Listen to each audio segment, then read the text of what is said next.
Aujourd'hui, donc, solennité de Notre-Dame du Très Saint Rosaire.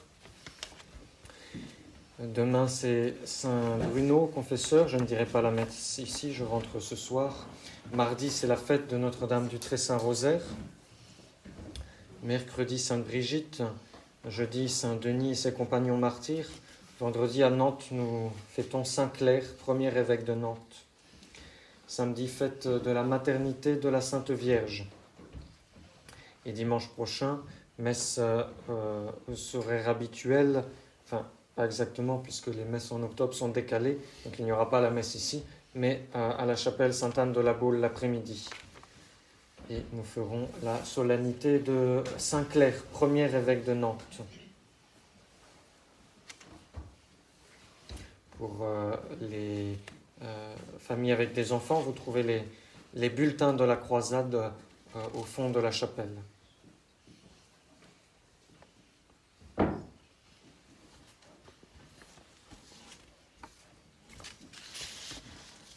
Pour le mois d'octobre, la prochaine messe, c'est donc dans 2 semaines. Et après, ce sera déjà la fête du Christ-Roi, à laquelle vous êtes tous conviés à Nantes pour notre fête paroissiale, notre fête patronale. Il y a une journée avec, sur la messe le matin, le pique-nique, une conférence, le salut du Saint-Sacrement. Au nom du Père et du Fils et du Saint-Esprit, ainsi soit-il.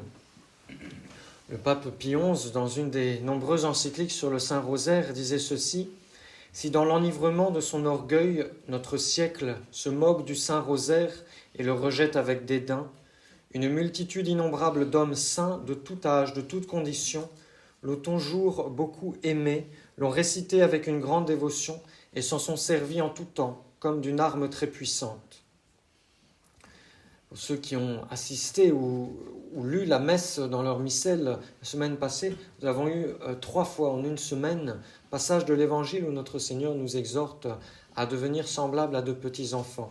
Pour la fête de Saint-Michel, la fête des Saints Anges Gardiens, la fête de Sainte Thérèse de l'Enfant Jésus. Et pour mettre en pratique ce passage de l'Évangile, pour entrer dans la voie de l'enfance spirituelle, il n'y a pas de meilleur moyen que le chapelet. Le pape Pie XI dit aussi « Cette façon de prier, en parlant du chapelet, a tout à fait le parfum de la simplicité évangélique et requiert et demande l'humilité de l'esprit dont le mépris, comme nous l'enseigne le divin Rédempteur, nous rend impossible l'acquisition du royaume céleste. Je vous le dis en vérité, si vous n'avez été changés et n'êtes devenus semblables aux petits enfants, vous n'entrerez pas dans le royaume des cieux. » Alors, ne cherchons pas ailleurs le secret de notre sainteté, ne cherchons pas ailleurs que dans la récitation du chapelet, le moyen d'imiter les saints. Pendant ce mois d'octobre, prenons le chapelet et récitons-le. Faisons cette offensive du chapelet. Je vous donne quelques conseils tout simples pour vous exhorter à bien réciter le chapelet avec des exemples tirés de la vie des saints. Tout d'abord, il faut porter son chapelet sur soi, avoir son chapelet. Un jour, Saint François Xavier, missionnaire en Inde, a donné un chapelet à un marchand qui s'apprêtait à embarquer pour faire un long voyage en bateau. Et ce chapelet lui a sauvé la vie parce qu'il y a eu un naufrage et ce marchand était le seul à survivre de son naufrage. Portons donc notre chapelet sur nous, comme les religieux sont fiers de porter en évidence un rosaire. Le fait de porter son chapelet sur soi, cela donne des indulgences, cela donne des grâces. Ensuite, le chapelet nous aide à combattre l'influence du démon. Le bienheureux Ignace Azevedo était un prêtre portugais et il était un jour en train de prier dans une église pendant qu'un autre prêtre faisait un exorcisme sur une personne possédée du démon. Et malgré les prières, les ordres du prêtre, le démon ne voulait pas partir. Alors le bienheureux Ignace s'est levé, il a pris son chapelet, il l'a mis autour du cou de la personne possédée. Il a dit au prêtre « C'est assez, le démon obéira maintenant, ses armes suffiront pour le vaincre. » Et au même instant, le possédé s'est calmé, il a été entièrement délivré pour toujours. La chose que nous faisons le plus souvent dans la journée, c'est de travailler. Eh bien, travaillons avec notre chapelet Dès qu'il y a une petite pause, n'hésitons pas à réciter une dizaine de chapelets. Ou même si le travail nous permet de travailler, de prier en même temps, eh bien, disons notre chapelet. Le célèbre compositeur Haydn, lorsqu'il sentait baisser son inspiration pour composer la musique, eh bien, il quittait son piano et il allait réciter son chapelet. Et il revenait avec cette clarté, cette pureté, cette douceur qui lui permettait de composer de la belle musique. Mozart aussi, il récitait son chapelet en remerciement des magnifiques symphonies qu'il composait. Et toujours dans le domaine de l'art, Michel-Ange, le célèbre peintre du Vatican, avait récité son chapelet avant de peindre. Et on voit toujours sa chambre dans laquelle il y a des rosaires qui sont suspendus au mur. Et encore plus pour Fra Angelico, le célèbre peintre dominicain, on imagine la beauté de ses méditations en voyant ses peintures. Eh bien, notre travail se ressent certainement de l'état de notre âme. Et si nous nous emplissons du chapelet, si nous méditons sur la vie quotidienne de Jésus et de Marie, eh bien, elle passera petit à petit dans notre vie quotidienne à nous, et particulièrement dans notre manière de travailler. Saint Louis-Marie dit, on peut même le réciter, le chapelet, en travaillant, lorsqu'on ne peut pas quitter son travail pour satisfaire aux besoins de sa profession, car le travail manuel n'est pas toujours contraire à la prière vocale. J'avoue que notre âme étant limitée dans son opération, quand elle est attentive au travail des mains, elle en est moins attentive aux opérations de l'esprit, telles qu'est la prière. Mais cependant, dans la nécessité, cette prière a son prix devant la Sainte Vierge, qui récompense plus la bonne volonté que l'action extérieure. Il y avait un missionnaire comme ça qui devait voyager pour les Esquimaux et qui faisait de grands trajets. Il ne pouvait pas s'arrêter pour dire son chapelet parce que sinon il gelait sur place tellement il faisait froid. Et donc il récitait chapelet sur chapelet tout au long de son trajet. Et justement, eh bien, déplaçons-nous avec le chapelet dès que nous avons un instant au cours de nos déplacements. Sortons notre chapelet pour le réciter. Saint Alphonse Rodriguez, qui était un frère jésuite, accompagnait un jour un autre prêtre jésuite, vers un château où il devait faire une visite. Et ce château était sur une grande colline, très difficile d'accès. Et la chaleur était accablante et le frère Alphonse était âgé, souffrant. Il avait beaucoup de peine à gravir la colline pour suivre le prêtre. Alors il s'est mis à réciter son rosaire en silence, en offrant toutes ses souffrances et difficultés du trajet. Et tout à coup, la Sainte Vierge lui est apparue, elle s'est approchée de lui, elle l'a consolé, elle lui a essuyé le visage avec tendresse, elle lui a redonné des forces pour aller jusqu'au bout de son trajet. C'est ce que la Sainte Vierge fait à notre âme lorsque nous prions dans nos voyages. Profitons de ces instants pour louer la Sainte Vierge. Saint Jean-Baptiste de La Salle se déplaçait toujours avec son chapelet entre les doigts, avec une grande modestie. On l'appelait le prêtre au chapelet. Autre conseil, récitez le chapelet en vous tenant bien. L'abbé Guépin m'a raconté que lorsqu'il est arrivé à Nantes, il y avait une personne âgée, une personne qui récitait tous les jours son rosaire à genoux.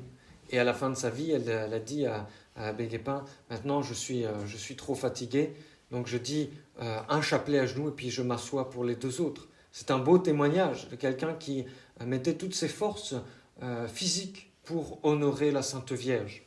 Il faut avoir un temps de prière chaque jour, dit de façon posée, même si nous récitons une partie de notre chapelet rapidement, il faut qu'il y ait au moins une dizaine qui soit dite de façon plus posée. Je vous y encourage pendant le mois d'octobre, notamment de réciter cette dizaine en famille. Le chapelet entretient la vie de famille. Saint Pédis disait « Le rosaire est de toutes les prières la plus belle, la plus riche en grâce, celle qui touche le plus le cœur de la Mère de Dieu. Si vous voulez que la paix règne dans vos foyers, récitez-y le chapelet en commun. »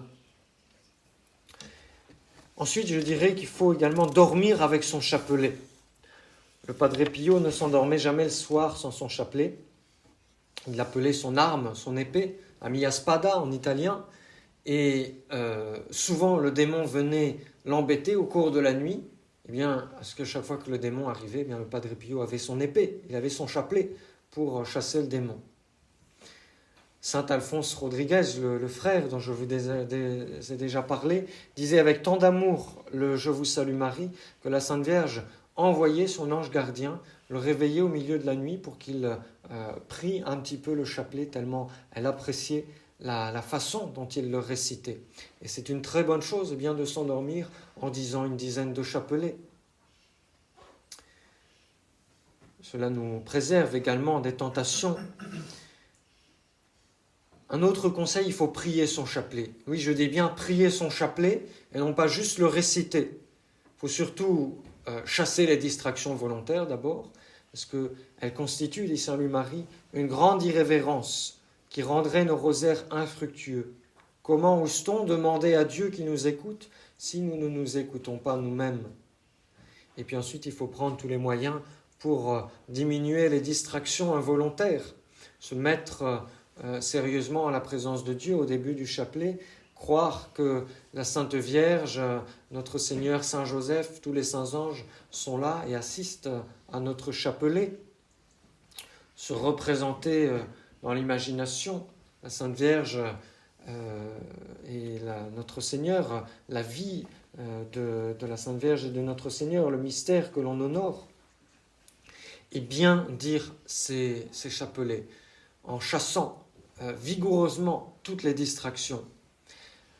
La Sainte Vierge est apparue à Sainte Eulalie et lui a dit que 5 dizaines dites posément et pieusement lui plaisaient davantage que les 15 dizaines récitées par habitude et sans effort.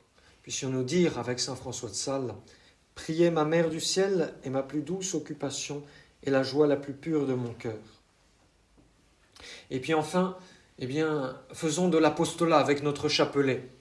D'abord, rien que le fait que les autres nous voient réciter le chapelet, mais Pauline Jaricot avait trouvé un moyen très simple pour faire renaître la dévotion du rosaire. Elle avait proposé à des personnes, à 15 personnes, de dire chacune une dizaine de chapelets pour réciter un rosaire en commun chaque jour. Que chacune des personnes ayant dit une dizaine, il y ait un rosaire en commun qui soit récité. Et ça a été l'origine du rosaire vivant. Par ce moyen, Pauline Jaricot, Pauline Jaricot, c'est une chrétienne qui a vécu à Lyon au temps du Saint Curé d'Ars, qui a rencontré d'ailleurs le Saint Curé d'Ars. C'est elle qui a encouragé le Saint Curé d'Ars à avoir une grande dévotion envers Sainte Philomène. Et donc elle voulait, par ce moyen, soutenir l'œuvre des missionnaires. Et au début, eh bien, cette œuvre, l'œuvre de la propagation de la foi, qui consistait à faire des aumônes chaque jour, à mettre un sou de côté pour les missions, et l'œuvre du rosaire vivant était une seule et même œuvre. Et malheureusement, par la suite, ces deux œuvres ont été séparées, ce qui a profondément attristé Pauline Jaricot. Saint Louis-Marie Grignon-Montfort témoigne les bienfaits du rosaire dans l'apostolat, pour la conversion des pauvres pécheurs. Pour moi qui écris, j'ai appris par ma propre expérience la force de cette prière pour convertir les cœurs les plus endurcis.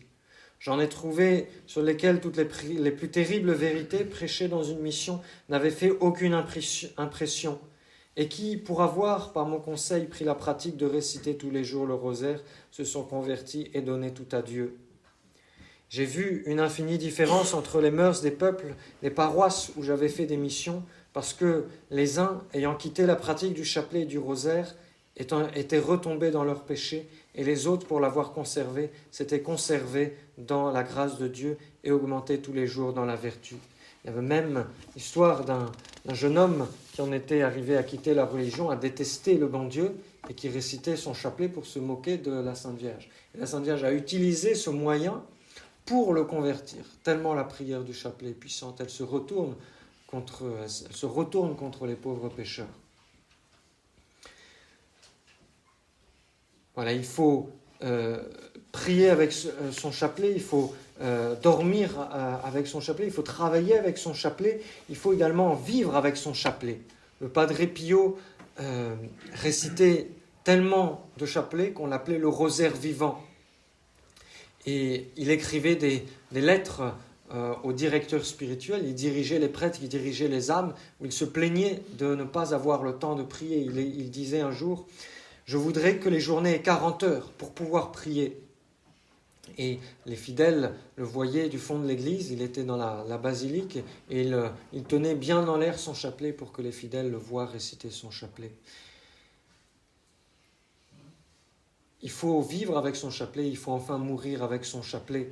Un saint frère des écoles chrétiennes, le frère Benjamin Antoine, a dit avant de mourir, « Le rosaire est mon arme contre les défauts et les passions, l'encre de mon espérance, la preuve de mon amour envers Marie, le gage de ma prédestination. » C'est-à-dire le fait que je suis certain d'être sauvé parce que je dis mon chapelet.